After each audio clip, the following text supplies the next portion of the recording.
Break के बाद आप सभी का स्वागत है हमारे खास कार्यक्रम जंग पर सबसे बड़ी भविष्यवाणी में। मिडिल ईस्ट में इस वक्त कोहराम मचा हुआ है। अमेरिकी और इजरायली सेना जो है वो ईरान के सैन्य अड्डों और न्यूक्लियर साइटों को निशाना बना रही है, लेकिन ईरान भी इजराइल और अमेरिका पर पलटवार कर रहा है। लेकिन इस बीच सवाल ये कि सुपर पावर अमेरिका के सामने ईरान आखिर कितने दिन जंग में टिक पाएगा, इस जंग का क्या परिणाम होगा, इसी मुद्दे पर हम देश के बड़े ज्योतिषों के साथ चर्चा करेंगे। उनसे हम बातचीत करेंगे, समझने की कोशिश करेंगे कि जो ग्रहों की चाल है वो किस ओर इशारा कर रही है, वो इस युद्ध को लेकर और क्या कुछ कहती नजर आ रही है। लेकिन उससे पहले ग्राफिक्स के माध्यम से आप इन स्थितियों को समझते नजर आइए। ज्योतिषी डॉक्टर एस एच रावत ने भविष्यवाणी की दूसरा खलीफा भी मारा जा सकता है। यह बड़ी भविष्यवाणी उनके द्वारा की गई है, दूसरा खलीफा भी मारा जा सकता है। दुनिया में जो है तनाव और बढ़ेगा, आप समझिए स्थितियों को। और तीसरे वर्ल्ड वॉर का खतरा जो है रावत साहब ने यहां पर कहा है। ज्योतिषी हैं डॉक्टर एच रावत, उन्होंने भविष्यवाणी की है और परमाणु युद्ध के भी संकेत उन्होंने दिए हैं। तो आप समझिए किस तरीके से बड़ी हैरान कर देने वाली ये भविष्यवाणियां हैं। मिडिल ईस्ट में भीषण तबाही होने के बाद जो है वो एच रावत ज्योतिषी हैं, उनके द्वारा कही गई है। दूसरे खलीफा के भी मारे जाने की बात उनके द्वारा कही गई है। तो ये आप समझिए क्या स्थितियां जो बनती नजर आएंगी। ये ज्योतिषी हैं पंडित राजेश तिवारी, उनकी भविष्यवाणी है। युद्ध में ईरान को बड़ा जो है झटका, हजारों सैनिकों की मौत की बात उन्होंने जो है भविष्यवाणी में की है और ईरान की और मुश्किलें बढ़ने की बात कही है, यानी कि ईरान की मुश्किलें और ज्यादा बढ़ती नजर आएंगी। 10 दिन और युद्ध चलने की बात उन्होंने कही है, यानी कि यह युद्ध अभी रुकता नजर नहीं आ रहा। साथ ही युद्ध में पुतिन की एंट्री संभव बताई गई है। आप समझिए पुतिन की भी एंट्री का जिक्र जो है किया गया है। दुनिया में तनाव और ज्यादा बढ़ेगा, ये पंडित राजेश तिवारी ने भविष्यवाणी की है। और तीसरे वर्ल्ड वॉर का खतरा जो है वो लगातार बने होने की बात उनके द्वारा कही गई है। तो आप समझिए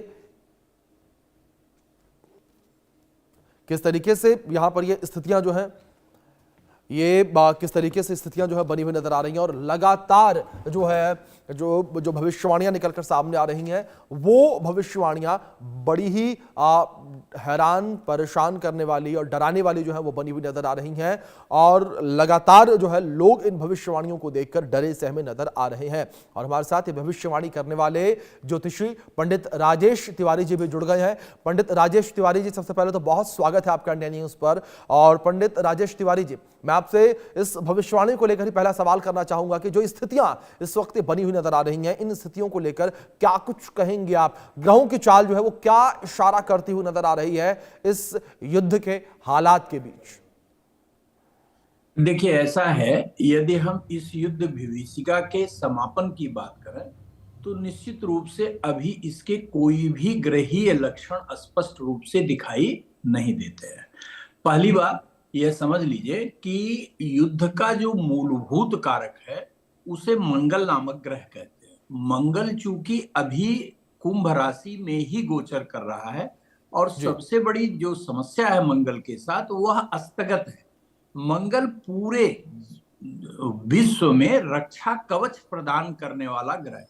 उसके पास अभी अपनी जो स्ट्रेंथ है वो लगभग बहुत ही दुर्बल है।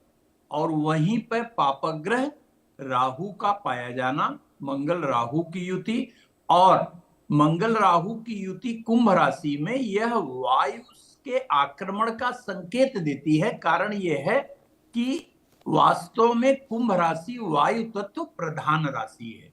तो अभी यह युद्ध वायु से वायु में ही होने की महत्तम संभावना कही जाएगी। थल की जो युद्ध है, यानी पृथ्वी पर जो सैनिकों के द्वारा युद्ध किया जाएगा, उसकी गुंजाइश अभी दिखाई नहीं देती है। जी ठीक। दूसरी चीज, जहां तक विभीषिका की आप बात कर रहे हैं या जी इससे होने जी वाली नकारात्मकता की बात कर रहे हैं, तो जैसे जैसे 16 मार्च 15 मार्च के करीब हम आएंगे वैसे ही इस युद्ध की इंटेंसिटी आप बढ़ते हुए स्पष्ट रूप से देख पाएंगे। जी बिल्कुल। तिवारी जी, जाहिर तौर पर जिस तरीके से आपने जिक्र किया, अब अगर हकीकत में ऐसी चीजें होती नजर आती हैं तो इसे साफ तौर पर माना जाए कि तबाही जो है वो और देखने को मिलेगी। और इस बीच हमारे साथ ज्योतिषी एच.एस. रावत जी जुड़ गए हैं। एच.एस. रावत जी, आपका भी बहुत स्वागत है। और रावत साहब, मेरा सवाल आपसे यहाँ पर यह है कि अगर ग्रहों की चाल को लेकर हमने जिस तरीके से जिक्र किया, यहाँ पर अमेरिका, इजराइल और ईरान की अगर कुंडली को लेकर बात करें तो वो क्या कुछ कहती नजर आती है, किस तरीके से ग्रहों की चाल जो है वो अब इशारा कर रही है? बड़ी बात है अभिषेक जी। जो कोई भी जो राष्ट्र होता है, जी ईरान हो, इजराइल हो, और चाहे वो अमेरिका हो, चाहे भारत हो या पाकिस्तान हो, इनके जो राष्ट्राध्यक्ष होते हैं, उनकी कुंडली के ऊपर और उनके विवेक के ऊपर किसी भी राष्ट्र की जीत और हार होती है। हमारे हिंदुस्तान के जो प्रधानमंत्री हैं, उनके मंगल की दशा चल रही है और मंगल डबल रुचक नाम का महापुरुष राजयोग बना हुआ है। इसलिए भारत की तरफ किसी की आंख उठाकर देखने की हिम्मत नहीं है। डोनाल्ड ट्रंप की कुंडली की बात करें तो उनकी सिंह लगन की कुंडली है और वृश्चिक राशि है। सिंह लगन के ऊपर केतु विराजमान है इस समय, और सिंह लगन के ऊपर ही इस समय सिंह राशि के ऊपर एक ग्रहण पड़ा था और उसका चंद्रमा नीच का है।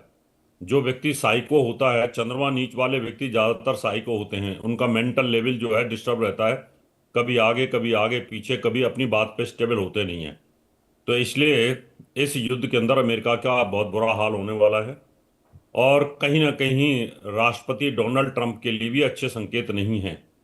उनकी हत्या भी हो सकती है और उनको चुनाव जो जो मिड इलेक्शन टर्म होने वाले हैं उसमें भी उनकी हार हो सकती है, पद भी छोड़ना पड़ सकता है, या उनकी जो शारीरिक स्वास्थ्य वो खराब हो सकता है। बेंजामिन की जो कुंडली है वो काफ़ी पावरफुल है। तो इसलिए ये कहा जाए तो ग्रहों की जो चाल है अभी वो बहुत ज़्यादा खतरनाक है सभी के ऊपर। जी अभी यूनिवर्स के अंदर पंचग्रहों का योग था जब युद्ध शुरू हुआ था, अभी शुक्र उच्च का हो गया है। अभी चतुर्ग्रही योग चल रहा है। चतुर्ग्रह में तीन ग्रह जो है क्रूर और पापी हैं और बुध साथ में है। तो बुध भी फिर वैसा ही फल देता है जैसे ग्रह के साथ बैठता है। तो मैं ये कह सकता हूँ चार पापी ग्रह क्रूर ग्रहों का योग बना हुआ है। और अभी आप 14 मार्च से देखेंगे कि सूर्य और शनि की युति हो जाएगी। प्रजा और राजा का युद्ध होना, इसका मतलब ईरान के अंदर क्रांति आना, सरकार बदलना और स्थिति बदलना, प्रांतों में सरकार बदलना। तो ऐसी सिचुएशन आएगी और युद्ध की जो भविष्यता है वो बढ़ेगी। ये स्थिति रहेगी 10 मई तक। जी 10 मई तक जो ग्रहों की चाल है वो बड़ी खतरनाक है। जी और जून के बाद में 1 जून को जैसे बृहस्पति उच्च होगा तो उसके बाद में कुछ राहत मिलने की संभावना बनेगी। अभी फिलहाल कोई भी राहत नहीं है, अभी ये मामला बढ़ेगा। अभी बहुत ज्यादा लोग हताहत होंगे और बहुत बड़ा नुकसान होने का योग है। और ये युद्ध पृथ्वी के ऊपर भी लड़ने की संभावना इसलिए बनी हुई है कि मंगल जो है वो कुंभ राशि के अंदर है और मंगल पृथ्वी तत्व का कारक प्लेनेट होता है, आग का कारक भी है वो।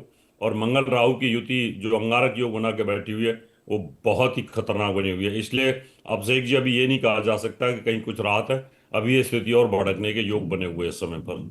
जी। बिल्कुल। अब रावत साहब, ये जाहिर तौर पर आपने एक चिंता में डालने वाली बात बताई है कि स्थितियां जो है वो सामान्य होती नजर नहीं आ रही हैं। ये स्थितियां और भी ज्यादा विपरीत होती हुई नजर आएंगी। पंडित राजेश तिवारी जी, मैं आपका रुख करूंगा। पंडित राजेश तिवारी जी, जिस तरीके से अगर बात यहां पर हम ईरान को लेकर करें तो ईरान के जो दूसरे सुप्रीम लीडर हैं उनको लेकर भी भविष्यवाणी की गई और यह कहा गया कि दूसरे सुप्रीम लीडर बनते हैं तो वो भी मारे जाएंगे। क्या कुछ इसको लेकर भविष्यवाणियां? नहीं, इसमें देखिए ऐसा है जी कि उनके नेता मारे जाएंगे तो फिर दूसरे नेता आएंगे और तीसरे मारे जाएंगे। यह जो है ना, जब तक जन्म कुंडली किसी की जी स्पष्ट न हो, जब तक जन्म तारीख, जन्म समय, जन्म स्थान का वास्तविक ज्ञान न हो, तो उस पर कमेंट करना उचित नहीं कहा जाएगा। मैं सारांश रूप में दो बातें आपको जरूर बताऊं कि ऐसा है कि युद्ध सदैव सबके लिए जो है वो विनाशकारी है, इसमें तो कोई संदेह नहीं है। लेकिन जो अभी स्थिति है, मंगल की जो वर्तमान स्थिति है, राहु से जो उसकी युति है, वह वायु तत्व प्रधान राशि में ही है। और जो युद्ध का मैक्सिमम, चाहे इधर से या उधर से जो भी अटैक है, वह वायु मार्ग से ही होगा। मैक्सिमम वायु मार्ग से, मैंने पहले भी बताया कि 90% होगा। अब इसमें जो दो बातें हैं कि भाई युद्ध खत्म कब होगा, और इससे युद्ध के बाद की जो विभीषिका है वो नियंत्रित होगी कि नहीं होगी।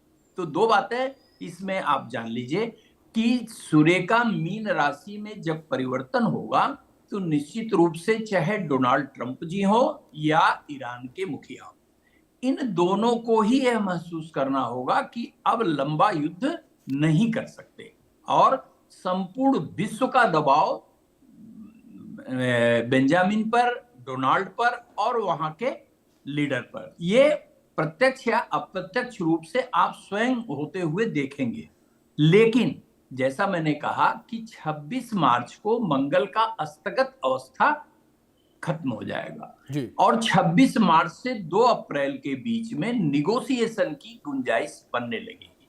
लेकिन यदि हम उस युद्ध का भारतीय परिवेश में अगर बात करें तो निश्चित रूप से भारत में न केवल महंगाई बढ़ेगी, आर्थिक संकट की स्थितियां भी आ सकती हैं। लेकिन यहां एक बात और बहुत ध्यान से आप समझ लीजिए कि यह भारत ही नहीं, संपूर्ण विश्व में जैसे अपने को सर्वश्रेष्ठ बनाने के लिए अमेरिका और भी नकारात्मक चीजें, नकारात्मक कदम उठा सकता है, इसमें भी कोई संदेह नहीं है। क्योंकि डोनाल्ड ट्रंप का मौलिक रूप से जो उनके मन का समन्वय स्थापित करने वाला ग्रह है वह वृश्चिक राशि होने के कारण मंगल ही है, और मंगल अभी संतुलन की अवस्था में नहीं है। और यह 26 मार्च के बाद आप स्वयं देखेंगे कि डोनाल्ड ट्रंप को भी उनकी जो ये बददिमागी या जो भी कहना हो कहिए, वो जो अवस्था है उस पे भी मंगल नियंत्रण देना शुरू करेगा। उनके विरुद्ध जनाक्रोश फैलना यह अवश्यंभावी है, उनकी पराजय भी अवश्यंभावी है। वह राष्ट्रपति रह सकते हैं लेकिन उतने प्रभावकारी वह नहीं रहेंगे, इसमें कोई संदेह नहीं। चाहे हार के कारण, चाहे कांग्रेस के विरोध के कारण, चाहे जनता के विरोध के कारण, निश्चित रूप से डोनाल्ड ट्रंप की पर्सनालिटी आधी से भी कम रह जाएगी। जी जी। रावत साहब, दूसरी ओर मंगल और शनि की स्थिति को लेकर बात करें, क्या मंगल और शनि की स्थिति इस ओर इशारा करती है कि मिडिल ईस्ट में जो टकराव है वो और भी ज्यादा बढ़ता हुआ नजर आएगा? रावत साहब।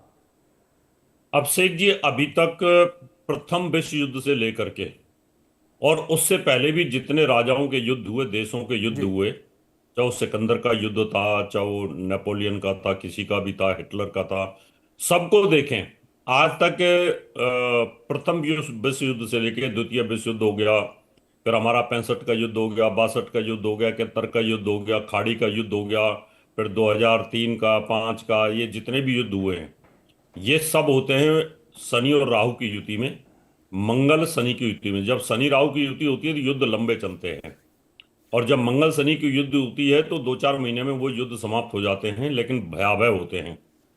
तो 2 अप्रैल को मंगल और शनि की युति हो जाएगी, बहुत खतरनाक योग है।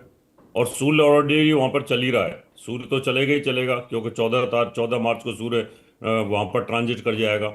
सूर्य, शनि और मंगल की युति बहुत खतरनाक है, इससे ज्यादा खतरनाक आती है। इसका मतलब अभी स्थिति बहुत ज्यादा डेंजर स्थिति में चल रही है। हाँ, बृहस्पति का इफेक्ट 2 महीने पहले आना शुरू हो जाता है, 2 से 3 महीने पहले। 3 महीने राहु केतु का इफेक्ट आता है, 6 महीने गोचर में शनि का इफेक्ट आता है, और 2 महीने पहले बृहस्पति का आता है। तो बृहस्पति की पॉजिटिव राशि में जाने के लिए, उच्च अवस्था में जाने के लिए थोड़ी राहत की उम्मीद है कि बृहस्पति समझदारी लेके आए। लेकिन मंगल, शनि और सूर्य की युति ये अभिषेक जी बहुत खतरनाक स्थिति में है, इसलिए इस युद्ध को नकारा नहीं जा सकता। 2020 में ही इसकी भविष्यवाणी हमने की थी कि 2025 में हिंदुस्तान पाकिस्तान का युद्ध होगा, और जब 2025 में भविष्यवाणी करी थी तो हमने कहा था कि जनवरी से ही युद्ध की विभीषिका देखने को मिलेगी। तो वेनेजुला के राष्ट्रपति को किडनैप कर लिया गया और वहां पर उसको टेक ओवर किया। तो इसका मतलब ग्रहों की जो गति है, ग्रहाधीनम जगत सर्वम ग्रहाधीनम नरावरा काल ज्ञानम ग्रहाधीनम ग्रह कर्म फल प्रदा। जो यूनिवर्स में, ब्रह्मांड में ग्रहों की जो गति होती है, स्टार वार जो होता है, ग्रहों का युद्ध होता है, तो पृथ्वी पर भी युद्ध होता है। और ग्रहों में ऊपर प्यार होता है, मोहब्बत होती है, तो नीचे भी प्यार और मोहब्बत होता है। इसलिए अभिषेक जी, अभी मैं ये नहीं कह सकता कि शांति होगी। अभी तो मुझे ये लगता है कि अभी काफी खतरनाक स्थिति रहेगी। अगर अमेरिका और इजराइल पीछे भी हटते हैं और ईरान के साथ कुछ बातचीत का शांति समझौता हो भी जाता है तो युद्ध थमने का नाम नहीं लेगा। और पाकिस्तान और अफगानिस्तान तैयार बैठे हुए हैं, और भी युद्ध चालू हैं, यूक्रेन रशिया का चालू है, और कहीं ना कहीं फिर युद्ध चालू हो जाएगा। तो अभी तो नॉर्थ कोरिया भी तैयार बैठा हुआ है। अभी कुछ नहीं कह सकते, अभी तो यही कह सकते हैं कि ग्रहों की जो गति है वो इस युद्ध को और ज़्यादा आगे बढ़ाएगी। इसलिए बहुत ज़्यादा लोगों के हताहत होने की संभावना और युद्ध में जो विभीषिका है वो देखने को मिलेगी। क्योंकि जिन लोग कंट्रीज का नुकसान हुआ है वो कंट्री चुप बैठने वाले नहीं है, वो किसी न किसी रूप में ईरान को पूरा खत्म करने की सोचेंगे। और ईरान आसानी से खत्म होने वाला है नहीं, तो जी उनके पास प्रोडक्शन है, उनके पास अपनी मिसाइलें हैं, और उनकी जो ग्रहों की चाल है वो भी काफी नकारात्मक स्थिति में है। तो वो हिंसक स्थिति में तो आएंगे ही आएंगे। तो इसलिए अभी बहुत ज्यादा स्थिति हमें खतरनाक देखने को मिलेगी अभिषेक जी। जी बिल्कुल रावत साहब। पंडित राजेश तिवारी जी, दूसरी ओर जिस तरीके से आप दोनों लोगों ने इस बात का जिक्र तो किया कि यह युद्ध और लंबा चलता नजर आएगा, 26 मार्च तक युद्ध हल्का होता नजर नहीं आ रहा, लेकिन इस बीच मेरा सवाल यहां पर यह है कि क्या अमेरिका और इजराइल की कुंडली में इस आक्रमण को लेकर और क्या कुछ कहा गया है? क्या इस आक्रमण के और तेज होने के यहां पर योग बनते हुए नजर आ रहे हैं? जी देखिए, एक बात अभिषेक जी हम आपको बताएं कि बृहस्पति की अतिचारी अवस्था के कारण 2024 से 2032 तक, ये बहुत पहले लगभग 2.5 साल पहले हमने एक वीडियो बना के अपने चैनल पर डाले थे।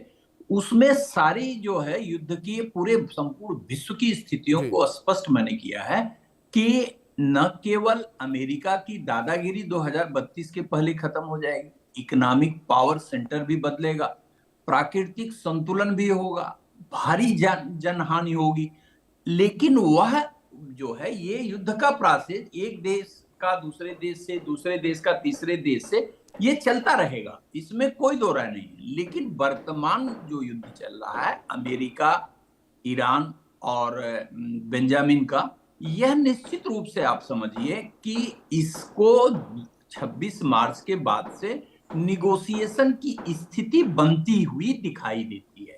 लेकिन 2 अप्रैल के बाद निश्चित रूप से इस युद्ध के समाप्त होने की पूरी गुंजाइश जो है वो दिखाई देती है कि कोई राष्ट्र जो है, चाहे अमेरिका की जनता के दबाव में, चाहे कांग्रेस के दबाव में, चाहे विश्व के दबाव में, अमेरिका, ईरान और इनको जो है वह मानना ही पड़ेगा और शांति के लिए कदम बढ़ाना ही पड़ेगा। ये साफ जो है वो दिखाई देता है।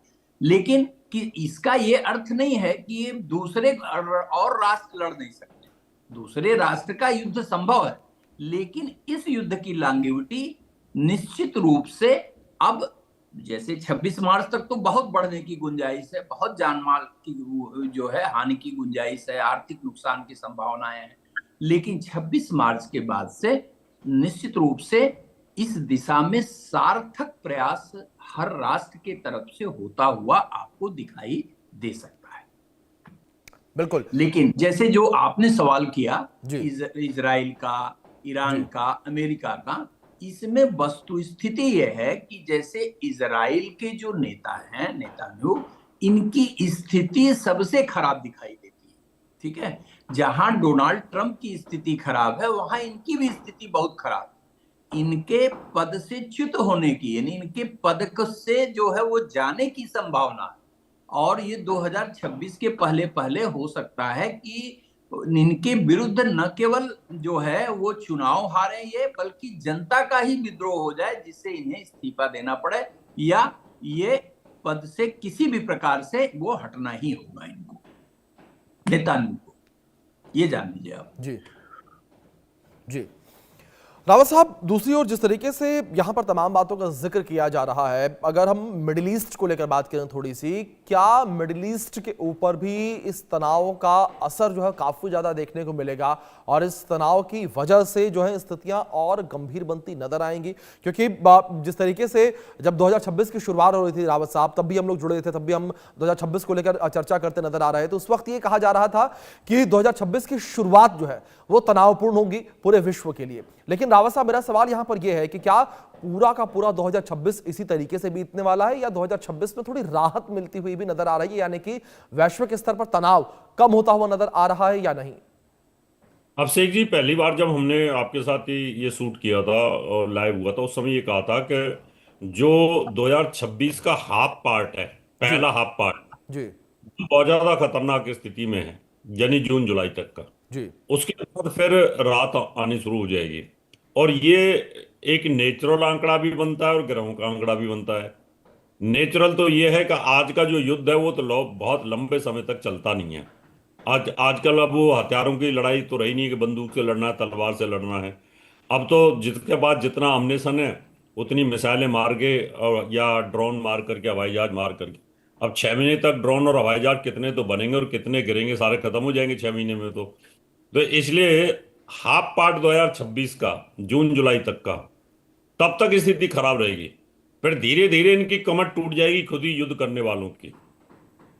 और फिर ये दूसरे कंट्री से अम्नेशन लेंगे और फिर वहां भी कमर टूट चुकी होगी, क्योंकि कोई भी जो युद्ध होता है उसकी एक सीमाएं होती है कि हमारे पास इतने समय युद्ध करने का अम्नेशन है, 10 दिन का, 15 दिन का, 20 दिन का। अब इंडस्ट्री इतनी जल्दी तो उनको बना नहीं सकती है। तो ग्रहों का भी वही स्थिति आ रही है। इसका मतलब जितने भी ये पावरफुल कंट्रीज हैं, या इजराइल है, या अमेरिका है, या नाटो देश हैं, इनके पास जितनी अम्नेशन है, सप्लाई है, वो सब कहीं ना कहीं विस्फोट हो चुकी होगी। और उस समय फिर धीरे धीरे जब आदमी हताश हो जाता है, कमजोर हो जाता है, टूट जाता है, अम्नेशन नहीं रहता है, तो हार थक करके बैठ जाता है। जैसे दो शेरों का युद्ध होता है ना, तो काफी लड़ाई होने के बाद में फिर वो उनको लगता है थक गए हैं, तो दूर दूर पेड़ों के नीचे जाके बैठ जाते हैं और फिर अलग अलग होके चले जाते हैं, बिना किसी समझौते के भी चले जाते हैं। तो कई बार ऐसा देखा है कि बिना किसी समझौते के रसिया को अफगानिस्तान छोड़ना पड़ा और फिर अमेरिका को भी छोड़ना पड़ा और तालिबान को हैंडओवर करना पड़ा। कोई समझौता नहीं कि भाई ठीक है, साइड पर होते गए और भाग गए फिर अंत में। तो ये स्थिति यहां भी देखने को मिलेगी। भागना तो इनको पड़ेगा। हाँ, जी पर इजराइल की अपनी जो अस्मिता है उसका मामला जरूर है। इजराइल एक स्ट्रांग कंट्री है, जी उसकी जो भौगोलिक स्थिति है वो कहीं ना कहीं घिरा हुआ है इन लोगों से। तो बिल्कुल। उसके रावत साहब, टेक्नोलॉजी, तिवारी, जिस तरीके से आप दोनों ने जिक्र किया, स्थितियां जो हैं और भी विपरीत होती नजर आएंगी। हम भी उम्मीद यही करते हैं कि स्थितियां सामान्य हो। फिलहाल बहुत शुक्रिया आप दोनों का जुड़ने के लिए, अपना कीमती वक्त इंडिया न्यूज के साथ साझा करने के लिए। खबरों का सिलसिला लगातार इंडिया न्यूज पर जारी है, लेकिन उससे पहले